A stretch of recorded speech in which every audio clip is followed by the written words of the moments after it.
With this week's Cardiology Countdown, we have two articles on hypertension, but at the number 3 spot, we have a report from the European Heart Journal on the CONCOR registry of patients with congenital heart disease, looking at the long-term risk of developing endocarditis. They look in the database and developed a risk score to predict the risk of developing endocarditis over the subsequent 20 to 40 years, and found several risk factors, including female gender being a protective factor, but the worse the congenital defect, the higher the risk, not surprisingly, or a childhood occurrence of endocarditis were all high risk factors. The risk score can be calculated, and then the authors suggest could be used to help guide therapy. In the editorial, it points out, though, that this is not ready to change our practices, and really we should be encouraging careful hygiene, both dental hygiene and peri-procedural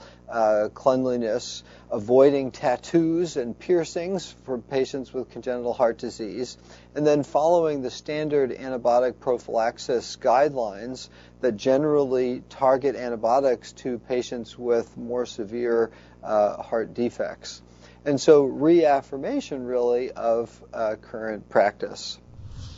At the number 2 spot, we have an interesting meta-analysis in JAMA that looked at antihypertensive treatments of various types in patients generally without hypertension.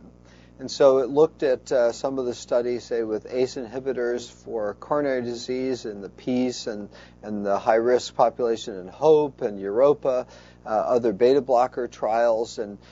in populations that didn't specifically have hypertension, although a third to a half of patients within those trials did have a history of hypertension.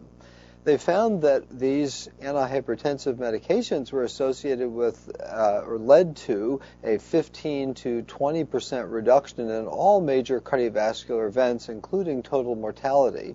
And as such, they point out that the benefits of cardioprotection of these classes of medications really apply very broadly to patients at cardiovascular risk.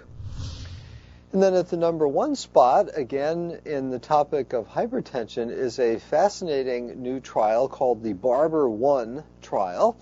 where they did an intervention in barbershops to counsel on blood pressure management as well as provide constant readings. This was done in the Dallas County area, where they had 16 barbershops who screened for patients with hypertension, and then the shops were randomized to an intervention where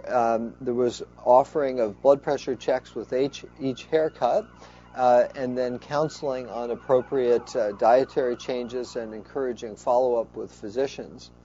And they found that with this intervention, blood pressure was about 2.5 points lower, and the rate of blood pressure control, that is less than 135/85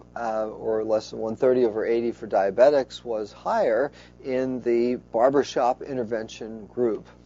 And I think this is a reaffirmation of the importance of constant follow-up and keeping on top of patients with hypertension to try and really ensure good blood pressure control. So with this week's Cardiology Countdown, I'm Chris Cannon.